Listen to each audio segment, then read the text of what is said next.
எனக்கு வேணாம்னா ஆன்சர் பண்ண வேண்டாம். உங்களது லவ் மேரேஜா அரேஞ்ச் மேரேஜா சார்? Arrange marriage. அரேஞ்ச் பண்ணி அவங்கள போய் பார்த்த அந்த ஃபர்ஸ்ட் இது ஞாபகம். ஒரே பெண்ணை பார்த்தா மேரேஜ் பண்ணிட்டீங்க. இவ்வளோ போரிங்கா எப்ப பாரு வேலையே பார்த்துட்டு இருந்திருக்கீங்க இல்ல?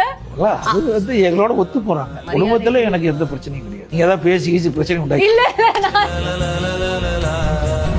நான் ஃபர்ஸ்டே சொன்னேன், நீங்க சிரிச்ச மாதிரியே இருக்கீங்க, சிரிச்சிட்டே பேசுறீங்க. உங்க வீட்ல உங்க மனைவி உங்க சிரிப்பை பத்தி என்ன சொல்லுவாங்க?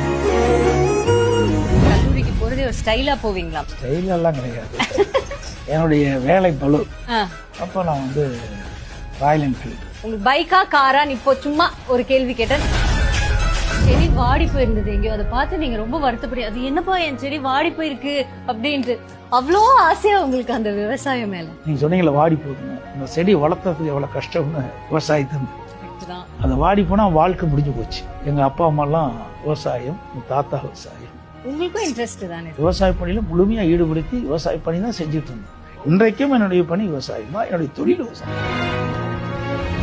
பிடிச்ச படம் ஏதாவது? அரச கட்டளை நான் அடிக்கடி அந்த காலகட்டத்திலேயே அரசியல் பொன்மனச்செம்மல் புரட்சித்தலைவர் எம்ஜிஆர் அவர்கள் இப்பொழுது என்ன நடக்குதோ அப்பொழுதே அதை தெரிவித்தார். இப்பதான் நீங்க படம் ரொம்ப பாக்குறதே இல்ல?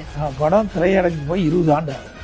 நீங்க 74ல வந்து பொறுப்பெடுத்தப்போ நீங்க நினைச்சீங்க ஒரு நாள் நம்ம வந்து சீஃப் மினிஸ்டர் ஆகும்? நான் எதுவுமே நினைக்கல.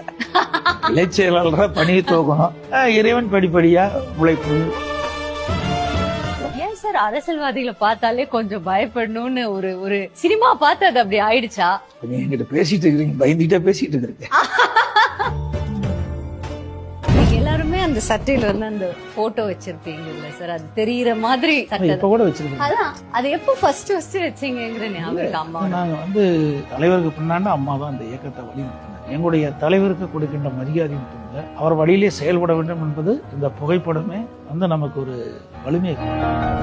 ஸ்டேஜ்ல உங்களை பத்தி பேசியிருப்பாங்க, எனக்கு துணை, அந்த வீடியோ கூட நாங்க வச்சிருக்கோம். அது நீங்க எப்ப போட்டு பாப்பீங்களா? மனசுக்குள்ளேயே இருக்குது, போட்டு பார்க்க வேண்டிய அவசியமே இல்லையே, மனசுக்குள்ளே ஓடிட்டு இருக்குது இல்ல.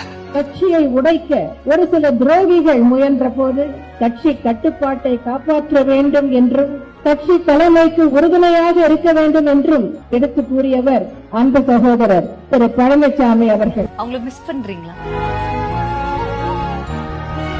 பழனிசாமி அவர்களா இருந்தீங்க, அப்புறமா எடப்பாடியார் அப்படின்னு ஒண்ணு வந்து நான் வந்து பழனிசாமி தான் என்னுடைய லெட்டர் பேர் வந்தது.